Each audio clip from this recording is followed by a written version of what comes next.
Welcome to the Pinpoint Law series on this favorite episode on today's discussion.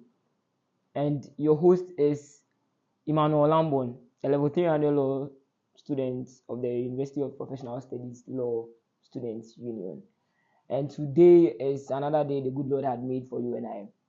What you have to do is that subscribe to the channel of the Pinpoint Law series, and then you hit on the notification bar. You put it on all so that whenever you drop a video, you'll be the first person to get it, and then you get to know whatever is happening on the show. So today I am here with Walter Awala Anankatoti, who happens to be a student litigant, a muta, and then a junior partner of Arthur Brown and Associates on campus. It's a student firm that they mostly handle these legal cases on campus.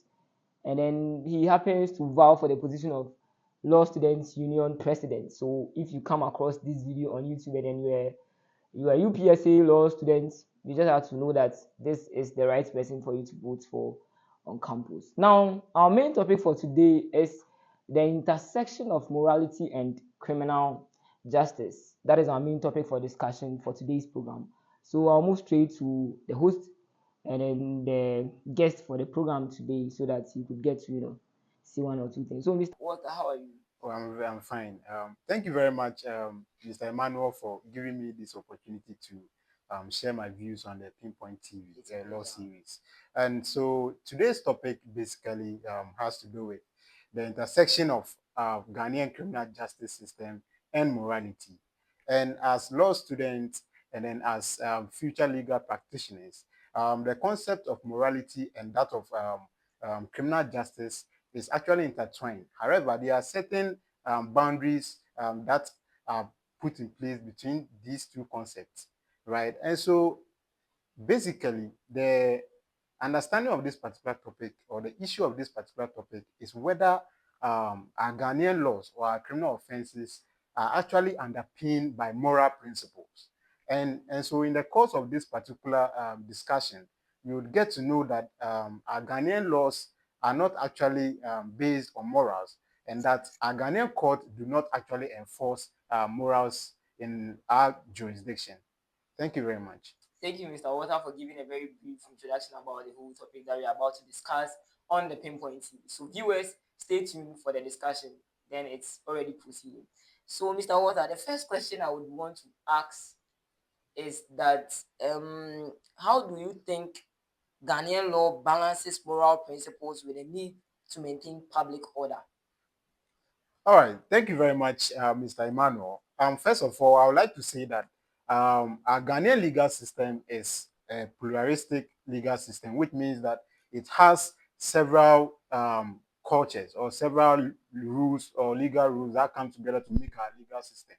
And these moral principles are also part. However, within our Ghanaian jurisdiction, the Ghanaian court do not actually enforce morals. And so with respect to whether or not Ghanaian court or our criminal justice system is actually underpinned by morals, the answer is that criminal justice, even though it's influenced by morals, is not actually grounded on morals. And so you cannot go to the court and then enforce morality. So, for example, I would like to cite an example. For instance, adultery.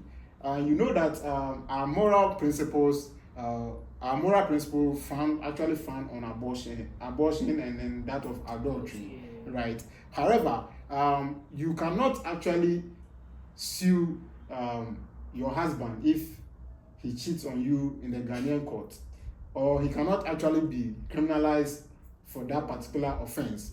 And so the issue of whether morality and criminality are the same is that under a Ghanaian jurisdiction, morality and criminality are distinct.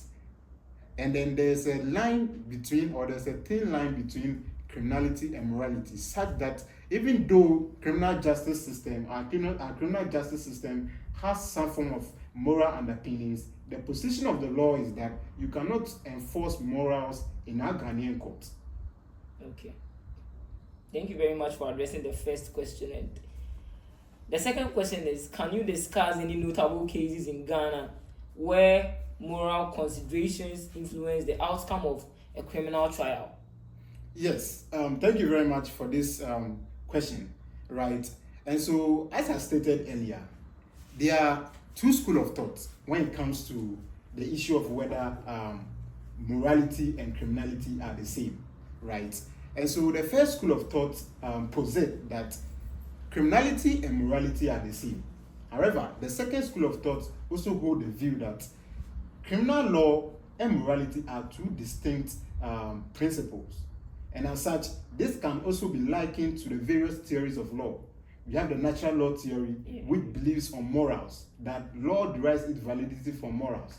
Whereas we have the positive law theory, which also posits that law is what it is and not what it ought to be, which means that under no circumstance could you say, or would a positivist say that criminal law or law derives its validity from morals.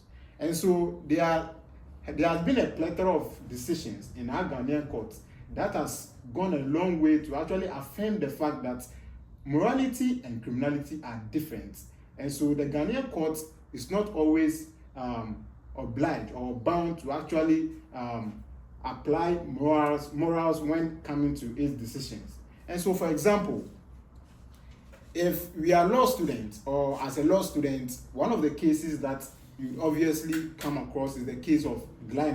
And so in Ghanian versus the Republic, Gla actually had an affair with his mother-in-law and sister-in-law, right? And so he had children with the mother-in-law, the sister-in-law, and the wife. Are you being serious?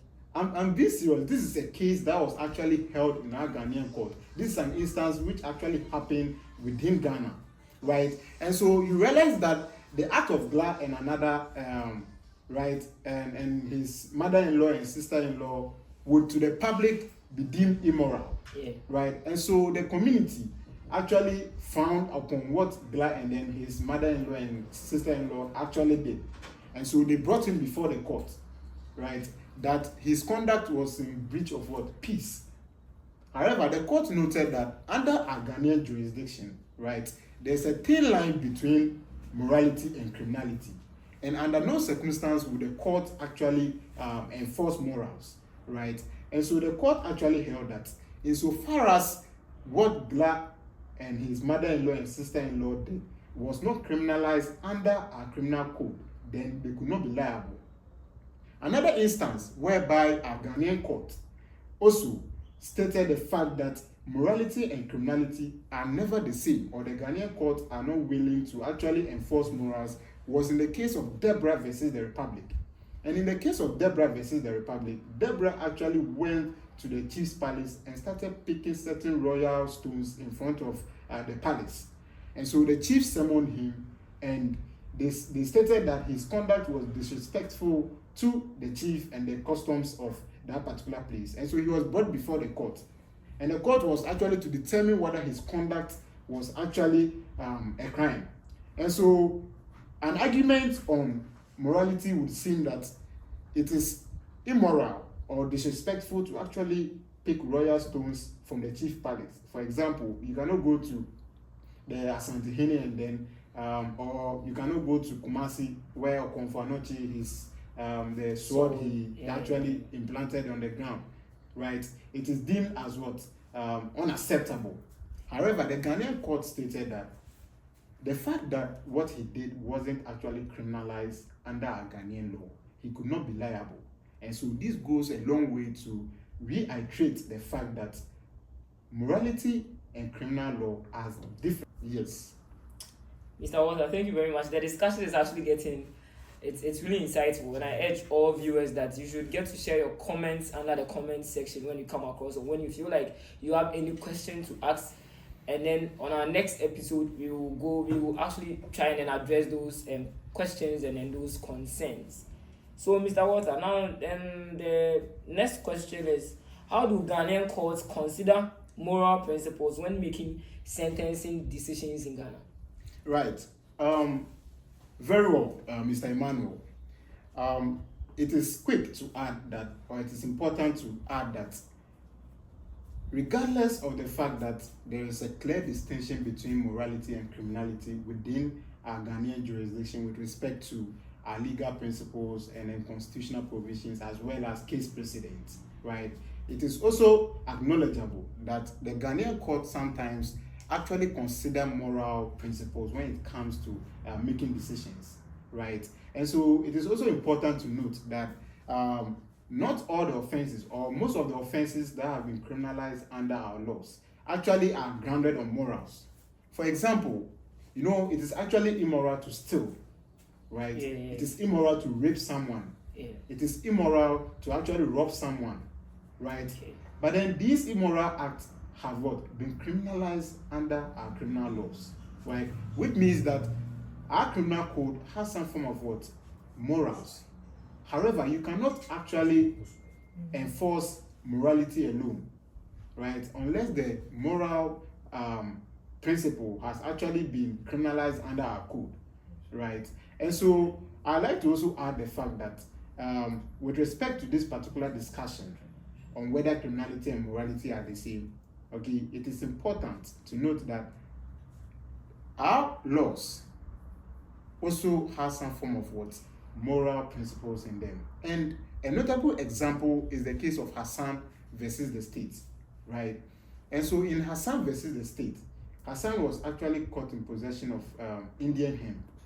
And so he was actually charged and he was purported to be convicted for that particular offense. However, he wasn't liable because at the time he was actually charged and arrested for that particular offense, there was no law passed to criminalize it, right? However, there has also been a number of cases whereby the Ghanaian courts would actually consider a person as a first-time offender, right? Because according to our moral principles, okay, we believe that, or as Ghanaians, we believe that if someone makes a mistake for the first time, right, it is prudent or it's important that you give the person a lesser punishment. Also, there has been, or the Ghanaian court are actually guided by some moral principles. For example, first-time offenders with respect to criminal offenses. Okay. Yes. Okay. Thank you very much, Mr. Mohammed, Mr. Walter, for addressing those questions and everything. Now, let's move straight to our sponsors for today's program. And our sponsors are Mihia Online Deals. As if you've been following us on our initial videos or the previous videos, you know that Mihia Online deals in what? Online shopping. Name it, your home appliances, phones, accessories, name it. Whatever you need online, just see that their numbers will be pounding out on the screen. Just pick your phone, call them, and they will make a safe delivery for you. Actually, this is my phone here. They were the people who actually delivered it for me, and then I can assure you of safe delivery, right? And then